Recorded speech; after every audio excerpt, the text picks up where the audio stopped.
Hi there! Welcome to Isabel Explains. If you'd like to see when I post new videos and help other students find my videos faster, SEO stuff, go ahead and hit subscribe and that little notification bell. Alright, in this video I'll be showing you how to solve systems of linear equations by graphing, by using the substitution method, and by using the elimination method. Let's go!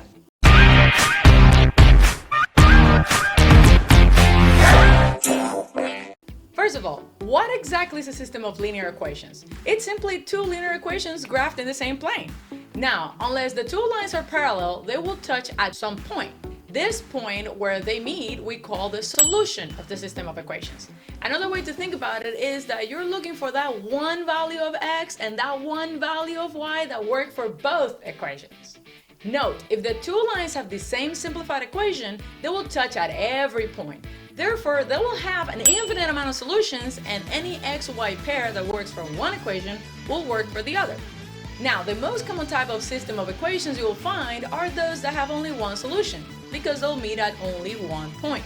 So those are the ones we're focusing on in this video. Let's do one example. Let's suppose that you have the system of equations of y equals 2x plus 4 and y equals x plus 5. Well, the answer to the system is that x is equal to 1 and y equals to 6. Why? Because they meet at the point 1, 6. Now, if I were to substitute 1 here, the answer for y would be 6, and if I substitute 1 here, the answer will be 6 for y. If I were to substitute any other value of x on both of them, the answers for their y would be different. And I encourage you to try that. Now, how do we get to that answer? Well, there are three ways of solving a system of equations: graphing, substitution, and elimination. Depending on how the exercise is being presented to you, you should be able to eventually decide which method is more convenient. However, if used correctly, they will all lead you to the same answer. Let's start with the first method, graphing. Let's suppose that our system of equations is y equals 5x minus 7 and 3x plus 2y equals 12. Well, good thing is that we actually have it written in both ways, the slope-intercept form and the standard form, so we're actually going to see how we graph both of them. So let's start with the first one. We said that a system of equations is literally just having two equations on the same plane, right? So that's exactly what we're going to do, and in order to find out the solution, we're going to find out where those 2 points meet. So let's do it. If I have the y equals 5x minus 7, I have it written in the slope-intercept form, which means that this is the slope and this is the y-intercept. So I'm going to start by graphing the y-intercept first, which is -7. So I'm going to go down here, go 1, 2, 3, 4, 5, 6, 7. So that's going to be my first point. And then I have that the 5 is the slope, which we can say that it's also 5 over 1. Right? Which means that it would be 5 up and 1 to the right because it's the rise over the run. So we're just going to go 5 up, 1, 2, 3, 4, 5, 1 to the right. And then we continue doing the same thing all throughout the graph.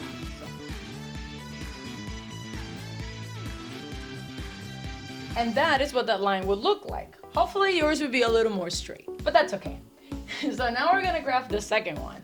And in order for us to graph an equation in standard form, I prefer to just find the x-intercept and the y-intercept because it's just going to be so much easier. So that's exactly what I'm going to do. We know that in order for us to find out what the x-intercept is, we have to make the y equal to 0. And in order for us to find the y-intercept, we have to make the x equal to 0. So that's exactly what I'm going to do. So let's find the y-intercept first. So if I make the x equal to 0, this goes away. So I have 2y equals 12, which means that y is going to have to be equal to 6. So I'm going to put the y-intercept here, 1, 2, 3, 4, 5, 6. And then we find the x-intercept.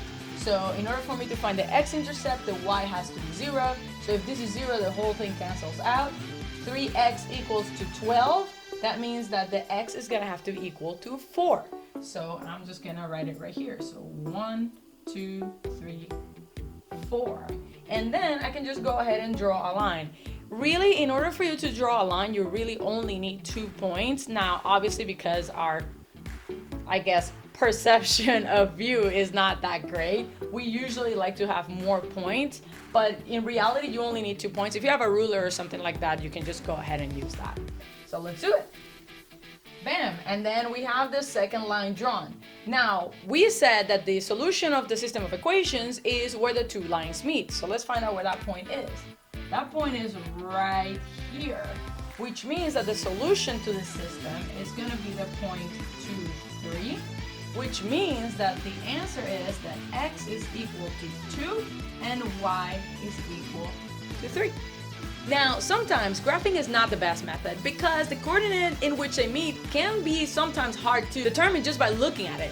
So we would have to use one of the other two methods. Let's start by using the substitution. In order to use substitution, one of the equations must have an isolated variable.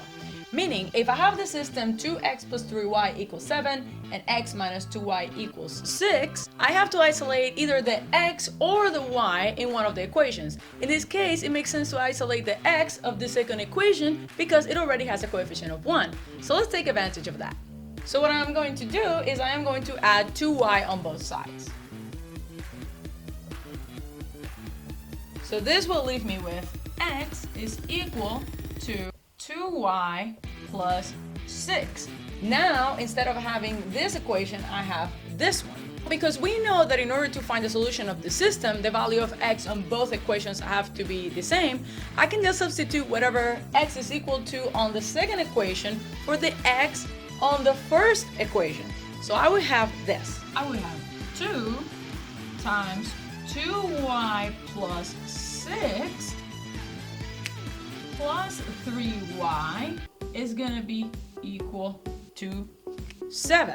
Now, why do we do that? Well, because now we have only one equation with one variable, in this case y, so now we can solve for y. Let's do it.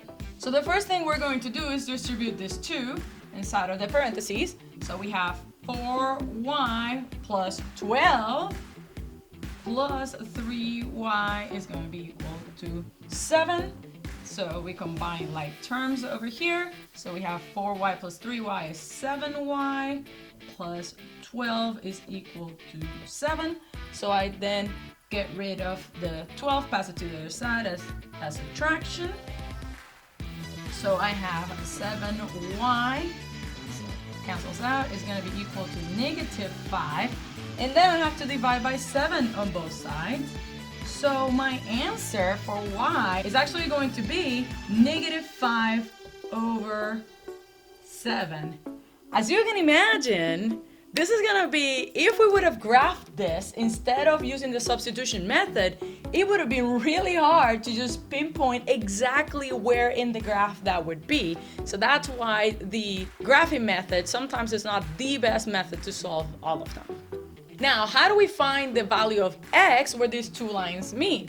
Well, easy. I substitute the y on whichever of the two equations. In this case, I'm going to do it on both equations so you can see it, but eventually you won't have to do both. I recommend you always test it on both at first to make sure that you did the math correctly, but once you're comfortable with your steps, substituting it in only one of them should be enough.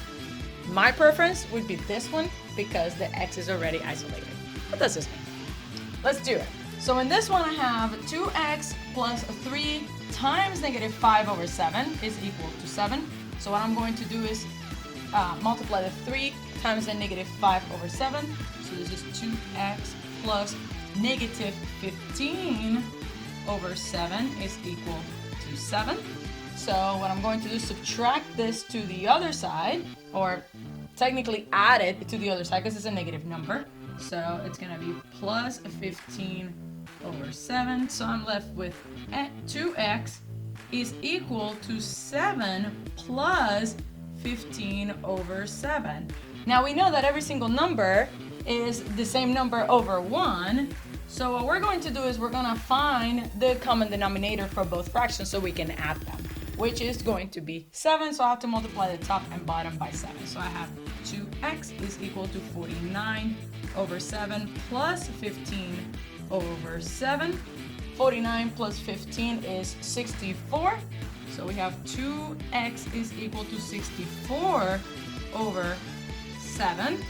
And then we're going to have to divide by 2. So what I'm going to do is actually I'm going to multiply by 1/2 on both sides. It's the exact same thing. So x is just going to be equal to 64 over 14. And then we have to reduce that fraction because we know they're both even. So the greatest common factor is going to be 2. So we're going to divide top and bottom by 2. So I'm going to have x is going to be equal to 32 over 7. Another number that would have been really, really hard to spot on the graph.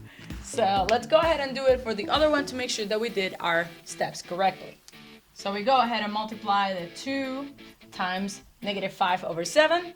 That's going to be x equals to negative 10 over 7 plus 6. And then again, this is 6 over 1. So we're going to have to multiply by 7 on top and bottom to have the greatest common denominator, or just a common denominator. And then this is going to be negative 10 over 7 plus 42 over 7. So this is going to be equal to negative 10 plus 42 is just going to be 32 over 7. So x is going to be 32 over 7. See how we get the exact same answer on both sides. Now, obviously, not all systems that you solve by substitution will look like that. I mean, I could have easily solved the first example by using substitution because actually the y was already isolated, so it would have probably been easier. Check this out. The first exercise that we worked on was y equals 5x minus 7 and 3x plus 2y equals 12. Like I said, the y is already isolated, so literally all I have to do is rewrite whatever this y is into the second y. So I would have this equation as 3x plus 2 times 5x minus 7 equals to 12. So I would just distribute this 2 inside of the parentheses. So we have 3x plus 10x minus 14. Please don't forget the second guy. They always get very sad when you forget. Equals to 12. So I combine like terms. So this is going to be 13x minus 14 equals 12. Add the 14 on both sides. So we have 13x equals to 26. And then if we divide by 13 on both sides, we have that x is going to be equal to 2. And then what I do is I substitute that x back into whichever of the 2 I want. I'm going to choose the first one because the y is already isolated. So I have that y is going to be equal to 5 times 2 minus 7. 5 times 2 is 10. So 10 minus 7. So y is just going to be equal to 3. Bam! That is the exact same answer we got when we solved it by graphing. So we're always going to get the same answer no matter which method we use. Now let's solve a couple of examples by using the elimination method.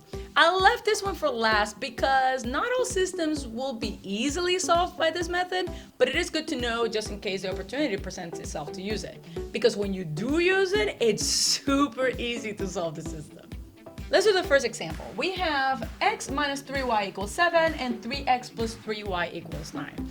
So how does this work? Well, basically you can add or subtract an entire equation from the other equation. But why? Glad you asked.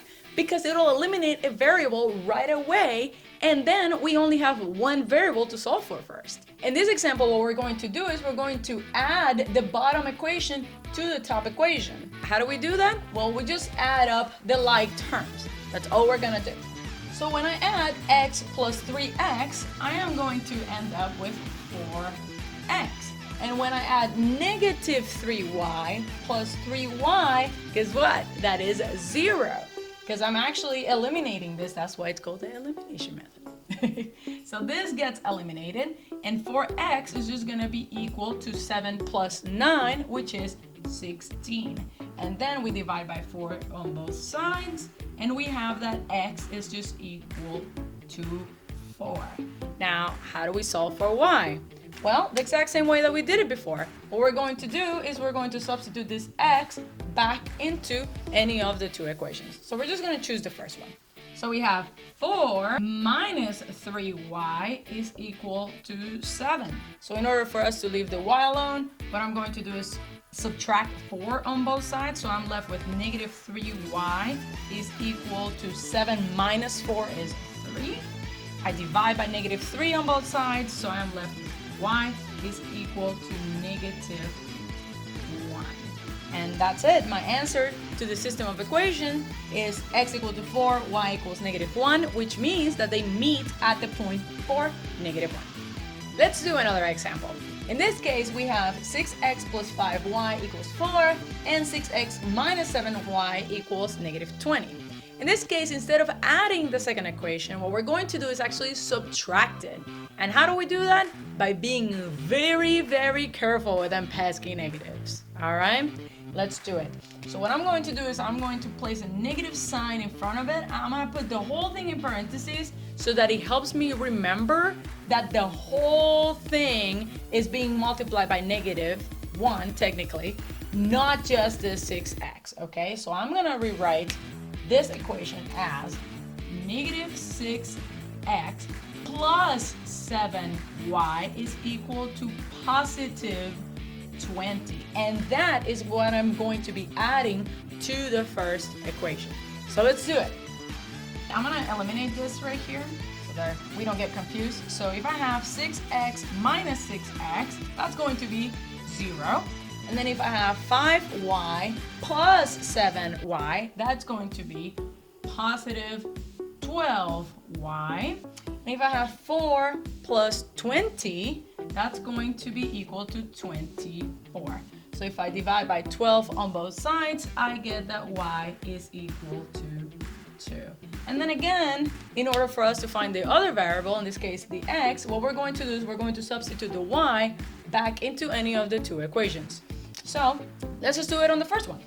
So we have 6x plus 5 times 2, 4. So I have 6x plus 10 is equal to 4.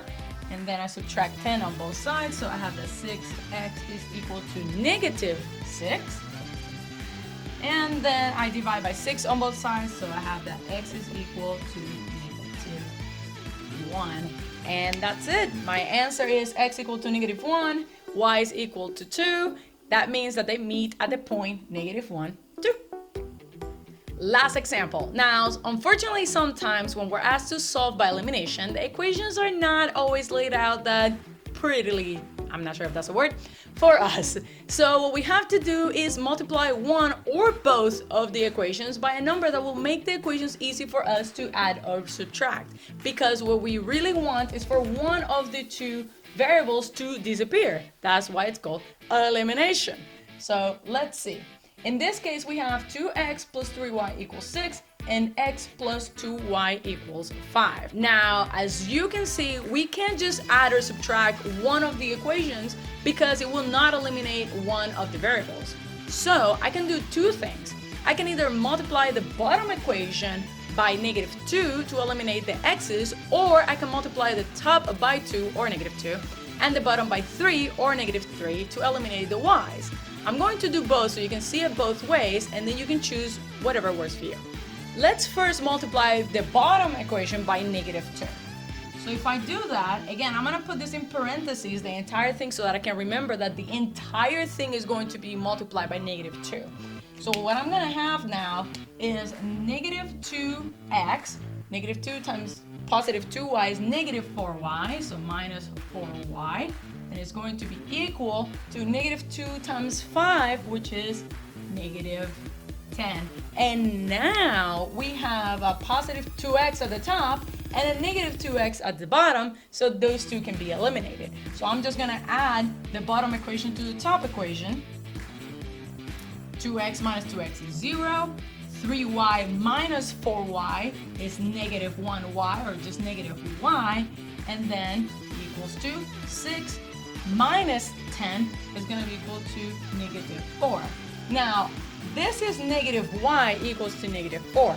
I don't want to know what negative y is. I want to know what y is. So I'm going to have to multiply or divide, whichever you prefer, by negative 1. So then y is actually going to be equal to 4.